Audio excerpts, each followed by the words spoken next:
ठीक है, so we should start once again. एक क्विक रिकैप ले लेते हैं कि अब तक हम लोग ने क्या पढ़ा है। जो लेट आए थे उनके लिए फायदा है। ठीक है, तो we were discussing how to approach current affairs, कि करंट अफेयर्स को अप्रोच कैसे करना है, क्योंकि ये बहुत ही डायनामिक सब्जेक्ट है। तो ये नहीं पता चलता है what is relevant and what is not relevant. News में बहुत कुछ दिखाते हैं, कहीं चोरी हो गई, कहीं आग लग गई, तो क्या हमें ये सब पूछा जा सकता है एग्जाम में? Not at all. You are going to become a future company secretary, तो you expected to some having corporate knowledge. तो हम उससे रिलेटेड मैंने कुछ चीजें ऑलरेडी आपके लिए निकाल के लाई थी कि क्या क्या चीजें अगर हम न्यूज में देखें तो हमको थोड़ा सा कॉन्शियस रहना है, थोड़ा सा अवेयर रहना है कि ये हो सकता है हमारे एग्जाम में आ सकता है। First is current news related to banking sector. Banking sector अक्सर न्यूज निकालता है रेपो रेट के रिलेटेड, रिवर्स रेपो रेट के रिलेटेड, बैंक से रिलेटेड। तो इन सब चीजों पे, रेट्स पे ध्यान देना है। Major reforms in financial sector, agreement in MoUs, मतलब कोई अंडरस्टैंडिंग साइन हुई है, एमओयू साइन हुआ है बिटवीन टू कंट्रीज कह सकते हैं, two nations, two states. Then summits and meeting, we have discussed in detail की समिट्स क्या होती हैं। समिट्स मतलब meetings between two member nations, two countries, two states, तो हम उनको समिट्स कहते हैं। स्टेट डजंट मीन्स कि एक कंट्री की स्टेट की बात नहीं, हेड ऑफ द गवर्नमेंट की बात हो रही है। Business deals affects the economy and nation, latest government schemes, कुछ ऐसी स्कीम्स आई हैं जो कॉर्पोरेट सेक्टर से रिलेटेड है, बैंकिंग सेक्टर से रिलेटेड है, तो हाँ हमें थोड़ा सा कॉन्शियस रहना पड़ेगा। Important dates, I told you earlier कि हमें डेट्स से ज्यादा थीम्स पे इंपॉर्टेंस देना है। डेट्स हर किसी को याद रहती है कि for example I told you कि टीचर्स डे कब होता है, हर बच्चा बता सकता है कि 5 सितंबर, but very few can answer what was the theme of teachers day. आप बता पाओगे? ठीक है, लेटेस्ट गवर्नमेंट स्कीम्स हो गया। Sports related news, one of the tennis player has recently took retirement. Tennis player, world level tennis player ने retirement लिया है एंड बहुत ज्यादा न्यूज में है। तो वो टेनिस प्लेयर कौन है? तो न्यू हमारे एग्जाम में वो कैसे क्वेश्चन आ सकता है? उस टेनिस प्लेयर का नाम देगा और बोलेगा इज एसोसिएटेड विथ स्पोर्ट्स। तो वो बस यही न्यूज में आया कि रिटायरमेंट ले लिया, तो don't remember at with age he has taken retirement. तो ये सब आपको बिल्कुल नहीं पढ़ना है कि किस एज में रिटायरमेंट लिया, क्या है, कुछ नहीं। कौन सी कंट्री से वो प्ले करता था ये दिमाग में रखना है, और स्पोर्ट्स कौन सा है, बस इतना। Famous books and authors, awards and rewards, ranks and reports, we were discussing this कि रैंक्स क्या होती हैं, या कोई इंपॉर्टेंट रिपोर्ट आई है। Important appointment, this is something very difficult to remember, क्योंकि पूरे साल में कई बार चेयरपर्सन बदलते हैं। Last session when I was taking about CSEE, तो उसमें कई बार हुआ कि एक बार मैंने याद करवाया था, सडनली कुछ हुआ, वो चेंज हो गए, नेक्स्ट क्लास में मुझे फिर से अपडेशन कराना पड़ा, फिर थर्ड क्लास में फिर वो चेंज हो गए एंड फिर तो ये current affairs. You can be saying कि मैम ने तो वो बताया था, यही होंगे, यही answer. You have to be very conscious कि वो अपडेटेड रहे नोट्स। करंट अफेयर्स के नोट्स आप कभी नेक्स्ट ईयर कैरी फॉरवर्ड नहीं कर सकते। तो डोंट गिव योर कि ये ले लो इससे पास हो सकते, बिल्कुल नहीं, आप खुद भी नहीं हो सकते हो, क्योंकि नोट्स को अपडेट करते रहना है। सेशन टू सेशन भी बदलते हैं, और कुछ होते हैं कि 5 इयर्स अपॉइंटमेंट हो जाता है। इंटरनेशनल ऑर्गेनाइजेशन, ये जितने इंटरनेशनल ऑर्गेनाइजेशन डिटेल में दिए हैं यहाँ पे, और भी बहुत सारे हैं, वो CSET की मॉड्यूल में बहुत डिटेल में कवर किया। तो जब हम लोग एग्जाम से पहले मॉड्यूल्स कवर करेंगे उसमें ये कंप्लीट करेंगे। So we have done this. हम लोग ने फर्स्ट पॉइंट पढ़ा था नेशनल टीचर्स डे। तो नेशनल टीचर्स डे के साथ एक डे और होता है, वो कौन सा होता है? International day of charity. तो नेशनल टीचर्स डे हम किसके लिए रिमेंबर करते हैं? डॉक्टर सर्वपल्ली राधाकृष्णन के लिए। और थीम क्या थी इस बार? Leading in crisis, reimagining the future. सब लिख लिए? Maybe I am very fast for few students, क्योंकि हम लोग बीच में ये वीडियो पॉज हो गई थी, दोबारा रिवाइज कर रहे हैं, तो उसको पॉज करके आप देख लें। नेक्स्ट 5 सितंबर के बाद हम लोग ने एक डे और पढ़ा, that is international day of charity, which is the death anniversary of mother Teresa को नोबेल पीस प्राइज भी मिला हुआ है एंड भारत रत्न भी मिला हुआ है। ये आपको लिखना पड़ेगा कि she has been also awarded with Nobel peace prize and Bharat Ratna award. ठीक है, done. So point number 2, UNDP. UNDP का फुल फॉर्म क्या होता है? United Nation development programme. United Nation development programme. इन्होंने एक इंडेक्स निकाला था, that is human development index. So basic point is what we have to remember for exam point of view, we have to remember the rank of India, कि India की क्या rank थी। So what was the rank of India? 132nd. India ranked 132nd among 191 countries and territories on 2021 HDI report. 2021 में हम कितने थे? 131st. So 132 पे जाके क्या हमने प्रोग्रेस किए? नहीं, हम और खराब हो गए हैं। So what was the reason? Life expectancy was the reason of कि हम ये रिपोर्ट, ये रैंक में पीछे गए। लाइफ एक्सपेक्टेंसी होता है कि एक नॉर्मल पर्सन की एज ऑफ लिविंग कितनी हो सकती है, एक हेल्दी एज ऑफ लिविंग। मतलब इंडिया में फॉर एग्जांपल 60 इयर्स है, 60 to 65 है, तो बहुत सारी कंट्री में ये कम होती जा रही है, तो इंडिया भी इसमें रिड्यूस कर रहा है। People are suddenly dying of some diseases, तो ये हेल्दी लाइफ लिविंग नहीं है। ये हम HDI रिपोर्ट जब कैलकुलेट करते हैं तो हम किन किन 3 डायमेंशंस को दिमाग में रख के करते हैं, that is long and healthy life, education and a decent standard of living. Slum area में भी लोग रहते हैं और अपने घरों में भी एक लोग रहते हैं, तो डिसेंट स्टैंडर्ड ऑफ लिविंग कि आपको प्रॉपर फूड मिल रहा है, प्रॉपर वाटर, क्लीन वाटर मिल रहा है, एजुकेशन मिल रही है, तो हम कहते हैं डिसेंट स्टैंडर्ड ऑफ लिविंग ये मेंटेन करते हैं। Education is more important. Third is World Ozone Day. World Ozone Day was on recently 16th September. You know what is ozone layer? Ozone layer का एक क्विक, क्योंकि पिछले साल की news में ये बहुत ज्यादा हाईलाइटेड थी। Why? एक मीटिंग हुई थी उससे related. You must have heard कि एक मीटिंग हुई थी दैट इज COP26। होल तो हो रहा है, वो हम लोग क्लास 3rd से लेकर पढ़ते ही आ रहे हैं, होल हो रहा है, होल हो रहा है, बट अब वो होल काफी बड़ा हो चुका है और उस पे क्लाइमेट चेंज पे पिछले साल हर मीटिंग में बात हुई है। Climate change was the most talked topic, कि किसके बारे में मोस्ट डिस्कस टॉपिक था? Climate change. तो एक ये मीटिंग थी conference of parties. Conference of parties was the most important meeting which were also asked in CSEET exam, क्योंकि इसमें एक ऐसा पॉइंट डिस्कस कर दिया कि बहुत सारे कॉम्पिटिटिव एग्जाम्स में एक क्वेश्चन कॉमन था, कॉन्फ्रेंस ऑफ पार्टीज। ये स्कॉटलैंड ग्लासगो में हुई थी ये कॉन्फ्रेंस ऑफ पार्टी की।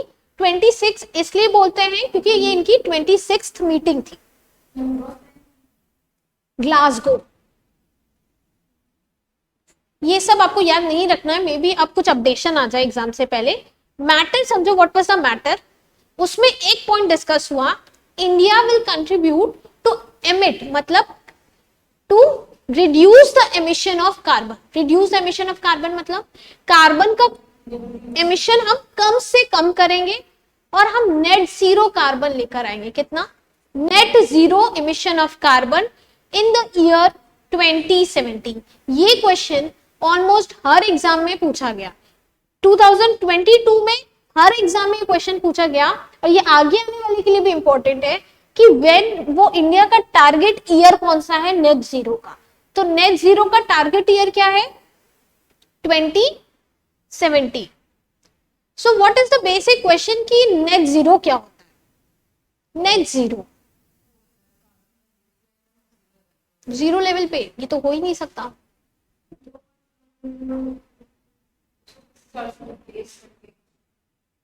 कार्बन का यूज डेवलप कंट्री के लिए ऑल्टरनेटिव है कि वो ऐसी टेक्नोलॉजी ले आए कि सस्टेनेबल डेवलपमेंट करे, लार्ज स्केल पे कर सकते हैं, क्योंकि उनके पास फाइनेंशियली कोई इश्यूज नहीं है। India is not a developed country, it is a developing country. हम डेवलप कर रहे हैं तो हमें इंफ्रास्ट्रक्चर बनाना है, हमारे यहाँ पोल्यूशन होगा ही होगा। हम कोशिश करेंगे कि हम कार्बन कम से कम रिड्यूस करें।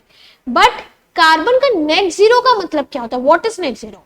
फॉर एग्जाम्पल, जितना आप कार्बन एमिट कर रहे हैं उतना ही कुछ एब्जॉर्बर प्लांट लगाते हैं। एब्जॉर्बर प्लांट मतलब जितना आपने कार्बन एमिट किया वो कहीं और जाके एब्जॉर्ब हो जाए। तो ओवरऑल इंडिया का एमिशन जीरो रहे। हमें एमिट करना हमारी प्रॉब्लम है, बट उस एमिशन का हम एब्जॉर्प्शन ढूंढ लेंगे तो कह सकते हैं कि कार्बन हमने प्रोड्यूस ही नहीं किया, हमारी प्रॉब्लम भी सॉल्व हो जाएगी। वर्ल्ड लेवल पे जो इंडिया का एक्सेस लेवल ऑफ एमिशन हो रहा है कार्बन का, वो भी सॉल्व हो जाएगा।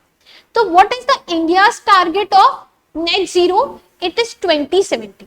बाकी देशों ने 2050 टारगेट लिया है, कुछ देशों ने 2030 भी ले लिया, पर हमारे मोदी जी काफी स्मार्ट है। उन्होंने कब का टारगेट लिया है? 2070। अभी क्या चल रहा है? मोदी जी रहेंगे तो, बट एक demand as a prime minister he has done a very well demand with the developing countries. उन्होंने इस कंट्री जो ये कॉन्फ्रेंस ऑफ मीटिंग हुई थी उसमें कहा था कि India is a developing country and it needs financial resource. तो हमें ट्रिलियंस ऑफ डॉलर की जरूरत है। कितनी जरूरत है? आप हमें मदद करिए, हम करने को तैयार हैं।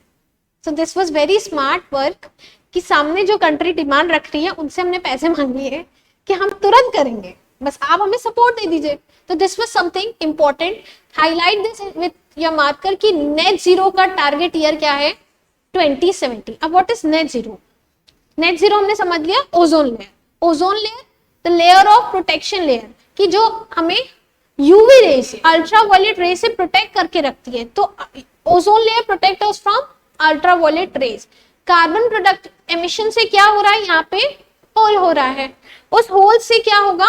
यूवी रेस एंटर कर जाएंगे। So this is the basic concepts of ozone layer. अब ओजोन लेयर समझ लिया एंड अब हम अपने टॉपिक पे आते हैं। What was the topic? Ozone layer day. What is ozone day? When it is celebrated? 16 सितंबर। ये लिख लिया सबने? What is the theme? The theme is global cooperation protecting life on earth.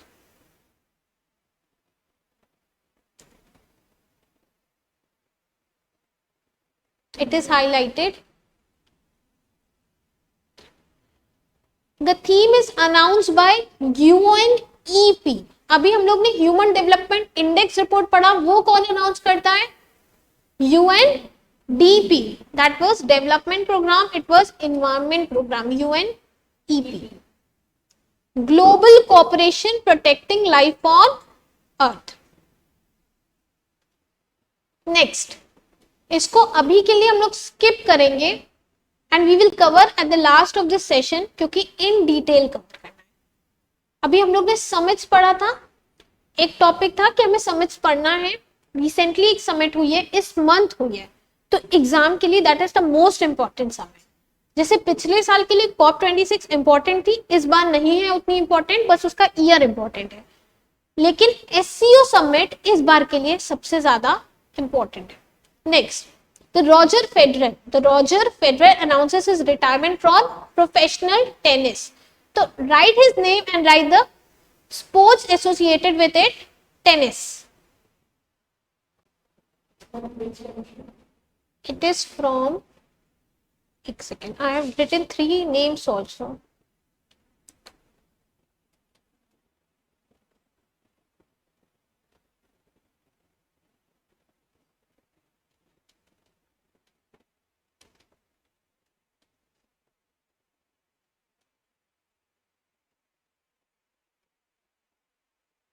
This one is very easy because ये याद हो जाएगा। Switzerland, Rafael Nadal and Novak जोकोविच। Djokovic होता है एक्चुअली, पर इसका प्रोनाउंसिएशन जोकोविच होता है।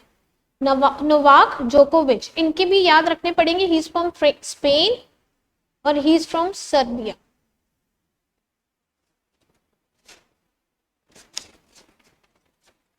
ठीक है। Roger Federer is from Switzerland, इनको स्विस प्लेयर भी कहा जाता है क्योंकि स्विट्जरलैंड से बिलोंग करते हैं। राफेल नडाल स्पेन से एंड नोवाक जोकोविच इज फ्रॉम सर्बिया। कुछ इंपॉर्टेंट, हाँ सारे इसीलिए इसके नीचे लिखवाया है क्योंकि अलग से पढ़ने का मतलब नहीं है। अभी कुछ न्यूज में आया तो ये तीनों अभी खत्म कर लें। नहीं, नहीं, बिल्कुल नहीं। Only retirement is of Roger Federer. ये सब कॉम्पिटिटर्स हैं, they are the famous tennis player. तो क्वेश्चन में ये लोग भी रह सकते हैं। टूर्नामेंट्स क्या है, इनके इंपॉर्टेंट टूर्नामेंट्स आप लिख लो। It is US open, French open, Australian open, Wimbledon, ये सब कुछ important. Davis cup is important for important trophy of tennis.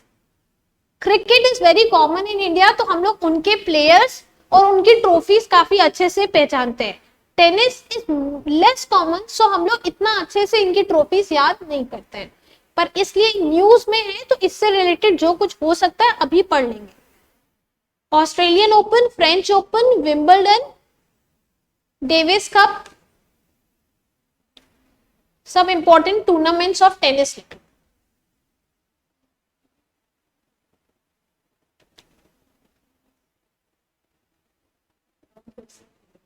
एक second. US open, French open, Australia open, Wimbledon, Davis cup. This is one of the most important trophy.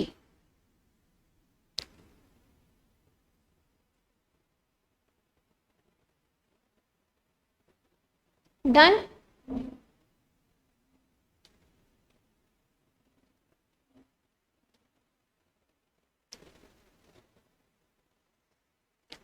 Next is India is going to have first forest university. तो question for exam will be कि कहां पे ये forest university होगी, बस इतना पढ़ना है। The forest university act 2022 was approved by Telangana Assembly. The University of Forest will be the first of its kind in India. It will be third university after Russia and China. The Telangana government has decided to expand the Forestry College and Research Institute in Hyderabad. तो हैदराबाद याद रखना है कि ये forest university कहां बनेगी, Hyderabad. Done. बहुत detail में पूरा पूरा पैराग्राफ नहीं कॉपी करना है, सिर्फ स्टेट लिखो कहां पे ये होने वाली है। Next, when you go through the Hindi newspaper and, तो उसमें ये चीजें एकदम समझ में नहीं आएगी कहाँ दी रहती हैं। दिस इज समथिंग, आप लोग अगर सोशल नेटवर्किंग साइट्स पे थोड़ा सा भी एक्टिव हो तो कुछ न्यूज चैनल्स को फॉलो कर सकते हो, लाइक द हिंदू को फॉलो कर लो, हिंदुस्तान टाइम्स को फॉलो कर लो, बिकॉज आप पेपर किस में देने वाले हो, इंग्लिश में। तो वो वर्ड्स आपको पता होने चाहिए, क्योंकि हिंदी टू इंग्लिश आप तब चेंज कर पाओगे, पहले आपको वो तो पता हो कि ये समिट हो रही है तो इसका ऑर्गेनाइजेशन का नाम क्या होगा, ठीक है। तो उन चीजों को फॉलो करने से ये क्या है कि कुछ चीजें आपके उसमें आने लगेंगे। फिर जिमिक्स 2022, एक्स होता है exercise, J stands for Japan, I stands for India. तो एक मैरीटाइम एक्सरसाइज है, that is Japan India maritime exercise 2022। तो क्वेश्चन क्या फ्रेम हो सकता है कि ये जो जिमिक्स है ये किन दो नेशन के बीच की बायलैटरल मैरीटाइम एक्सरसाइज है। तो it is between Japan and India. तो जिमिक्स लिखने के बाद बस यहां पे ऐसे लिखो, Japan and India.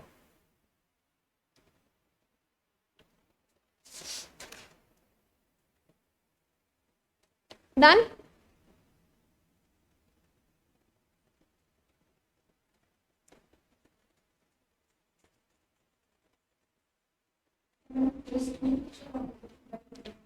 Hosted by Indian Navy in Bay of Bengal, ये पढ़ सकते हो, बट आपको होस्टिंग कंट्रीज कौन दो कंट्री के बीच में हो रहा है ये ज्यादा याद रखने की जरूरत है।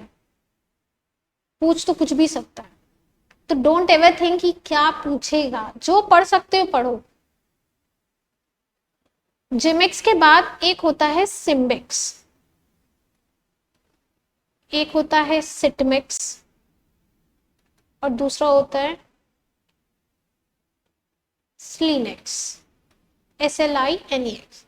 तो हम बस कंट्रीज देखेंगे, इसमें कौन कौन सी कंट्री है, Singapore and India. Singapore and India का एक्सरसाइज है। सिटमेक्स में क्या क्या है? Singapore, India, Thailand. It is Singapore, India, Thailand. And SLINEX stands for Sri Lanka and India. It is Sri Lanka and India. Done. Simbex, Sitmex and Slinex.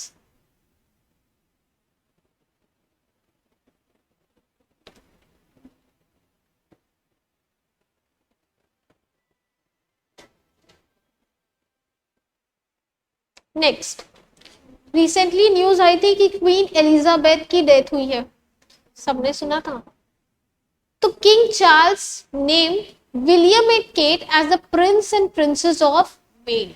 तो जो पहले king के पास पावर थी वो उन्होंने अपने बच्चों को ट्रांसफर कर दी, और जो क्वीन के पास पावर थी उन्होंने किंग चार्ल्स को दे दी। तो किंग चार्ल्स की पावर्स भी तो किसी के पास जाएगी, तो he has given to William and Kate as prince and princess of Wales. तो बस इससे ज्यादा नहीं पढ़ना है,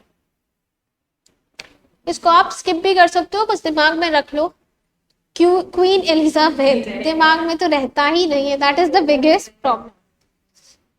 India to emerge as the third largest economy of the world in the year 2029, बस हेडिंग याद रखना, India to emerge third largest economy of the world 2029।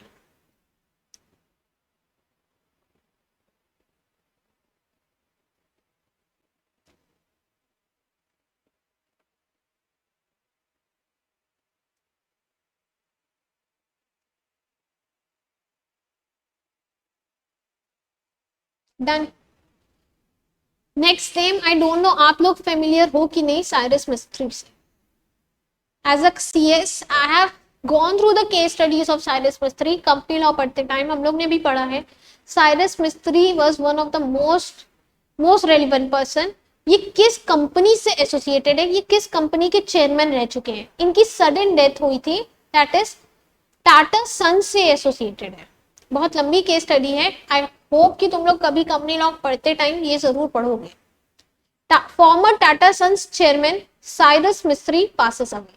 तो Cyrus Mistry was the chairman of what? Tata sons.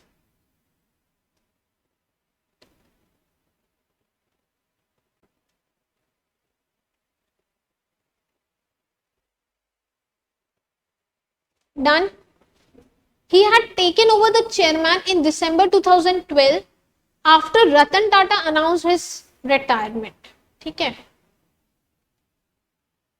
अब लास्ट टॉपिक है आज की class का, Shanghai cooperation organisation. इसको काफी डीप में लिखना, एक पेज फुल पेज का नोट्स बना लेना, क्योंकि ये आपकी CSEET में तो मेंशन नहीं होगा, वहां पे बहुत सारे और भी वर्ल्ड ऑर्गेनाइजेशंस है, जैसे IMF थी, G7 है, G20 है। SCO नहीं था, SCO आई थिंक बहुत शॉर्ट में दिया है 4-5 लाइन्स का, लेकिन इसको इस साल डिटेल में इसलिए पढ़ना है क्योंकि ये अभी रीसेंट न्यूज का है। तो this is important for exam, upcoming CSEET exam, जो आप नेक्स्ट एग्जाम देंगे उनके लिए इंपॉर्टेंट रहेगा, इसका डिटेल नोट्स बनाना है। The Shanghai Cooperation Organization is a Eurasian political and economical security grouping founded in June 15, 2001. तो फर्स्ट लाइन बस इतना लिखो, founded in the year 2001। Next, the headquarter is in Beijing.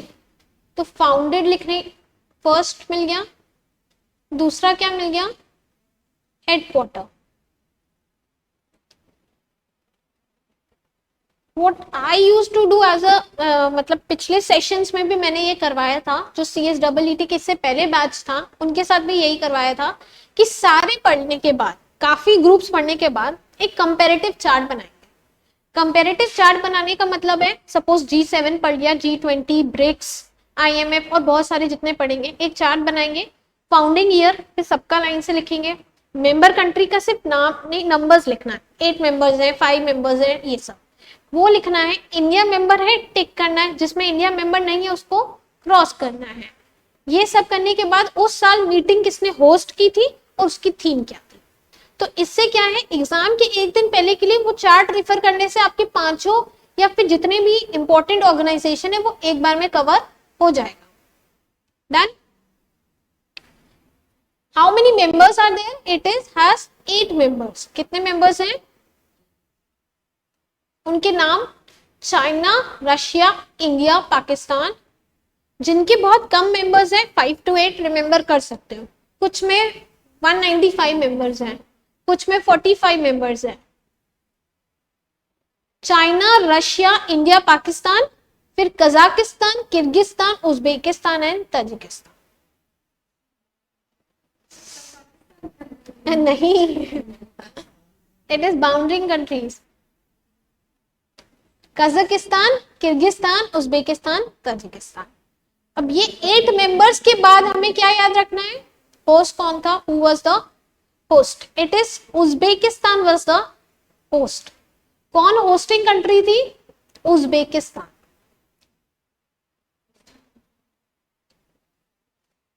Uzbekistan is the hosting country. उसकी एक city का नाम है समरकंद। तो Samarkand is a city in Uzbekistan.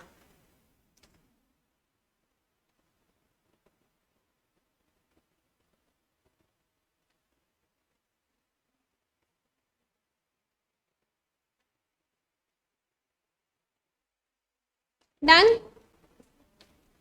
The 2022 summit would be held in Samarkand, a city in Uzbekistan on the ancient trade route of Silk Road that connects China and the Mediterranean Sea.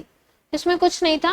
SCO summit in Uzbekistan would focus on reviewing the grouping activities of past 2 decades and identifying the areas for multilateral cooperation. Statements नहीं लिखने, मतलब समझा दे रहे हैं। They were discussing about हम लोग bilaterally एक दूसरे को कैसे कोऑपरेट कर सकते हैं, बस इस चीज पे वो फोकस कर रहे थे।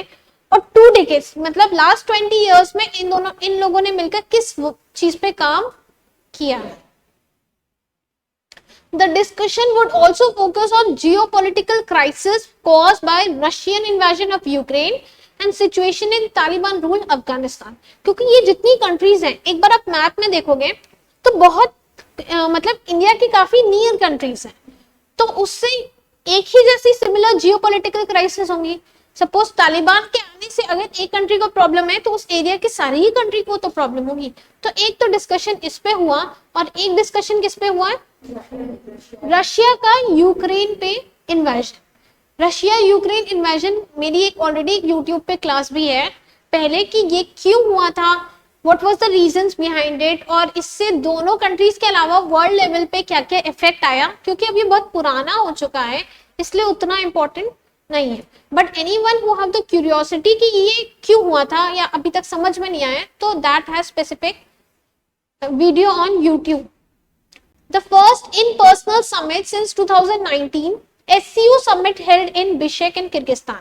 मतलब ये लाइन बिल्कुल याद करने की जरूरत नहीं है क्योंकि हमें प्रेजेंट और नेक्स्ट याद करना है। अगर पीछे का भी याद करने रहेंगे तो ना अभी का हो पाएगा ना आगे का हो पाएगा, तो don't remember this line.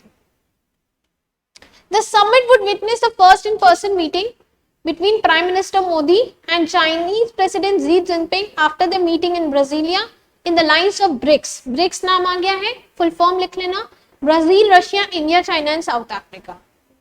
What are the BRICS nation? BRICS बहुत ज्यादा कॉमन टॉपिक है। Brazil, Russia, India, China and south Africa. ये तो मॉड्यूल में अच्छे से कवर किया हुआ है। You know the most important thing कि SCO अगले साल कहां हेल्ड करेगा मीटिंग?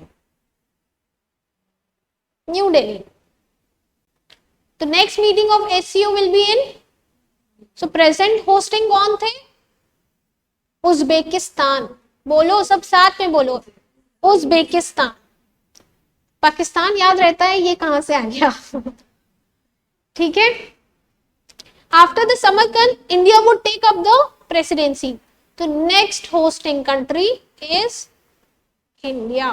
मतलब 2023 में कहां होस्ट होंगे? डन।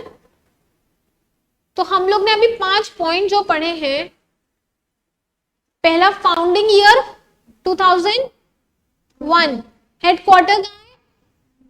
बीजिंग में है। कितने मेंबर कंट्रीज हैं?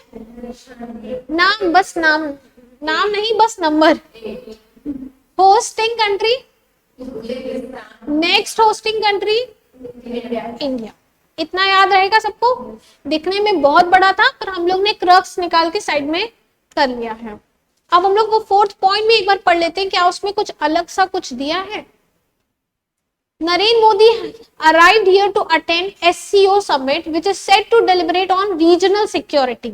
किस सिक्योरिटी की बात हुई है? दो टॉपिक थे, तालिबान वाला टॉपिक एंड यूक्रेन का इन्वेजन, रशिया का invasion on Ukraine, boosting trade and energy supplies. SCO is holding first in personal meeting in Samarkand in Uzbekistan. तो समरकंद एक जगह है उज्बेकिस्तान नाम के देश में, ऐसे याद रखो। The summit will be seen the participation of Russian president and Chinese president. Modi is also expected to hold a bilateral meeting on both sides. ठीक है, तो there was nothing else in this. तो हम लोग ने आज की class में स्टार्टिंग से लेकर एंड तक क्या क्या कवर अप किया। What was the first point that we have read? Notes है, नोट्स खोल के आराम से बता सकते हो। टीचर्स डे एंड इंटरनेशनल, उसकी 3 पढ़ी थी। सेकेंड पॉइंट, UNDP ने HDI रिपोर्ट निकाली है, तो HDI रिपोर्ट में रैंकिंग क्या थी? 132। Your homework is find out first and last. ठीक है, फर्स्ट एंड लास्ट फाइंड करेंगे नेक्स्ट क्लास में। आई विल आस्क, हम लोग एवरी संडे ही मिलेंगे, तो तब तक काफी करंट अफेयर्स और भी आ जाएंगे, और जो चीजें आपको फाइंड करने की लग रही है तो उसको भी ढूंढ के रखोगे। नेक्स्ट, ओजोन डे 16 सितंबर। नेट जीरो का टारगेट ईयर क्या है? हाँ, 2070। ठीक है। SCO का होस्टिंग कंट्री कौन सी है? Next hosting country India will be holding next. First forest university कहाँ सेटअप हो रही है? हैदराबाद में सेटअप हो रही है। जिमेक्स किन 2 देशों के बीच की एक्सरसाइज है? Japan and India. Simbex Singapore and India. Sitmex Singapore, India, Thailand. Slinex Sri Lanka, India. अभी तक बहुत डिफिकल्ट लग रहा था, बस क्विक रिवीजन से एक बार रिकैप हो जाएगा, और जब 4 ऑप्शन मिलेंगे तो आप आराम से आइडेंटिफाई कर पाओगे कि क्या था। India to emerge third largest economy by 2029. Who was Cyrus Mistry was associated with which company? एक क्वेश्चन छूट गया, रॉजर फेडरर वाला। He belongs to which country? Switzerland. He played for which country होगा? राफेल नडाल स्पेन से थे। Novak जोकोविच Serbia. And we have discussed in detail. Done? So आज की क्लास में हम लोग इतना ही। अगली क्लास में I will bring MCQ also. What is my pattern of teaching is कि हम लोग कुछ शॉर्ट आर्टिकल कवर करने के साथ साथ कुछ MCQs भी करते हैं, जिससे आपका कॉन्फिडेंस बूस्ट अप हो सके कि इतना पढ़ा तो कुछ आंसर कर पा रहे हैं कि नहीं कर पा रहे हैं। तो पहले कुछ मैटर पढ़ के फिर MCQs हम लोग स्टार्ट करेंगे। ठीक है, तो एक बार जब भी आप आओगे क्लास में, पिछले क्लास की एक क्विक रीडिंग कर लेना, हार्डली 5 मिनट्स लगता है। ठीक है, थैंक यू सो मच।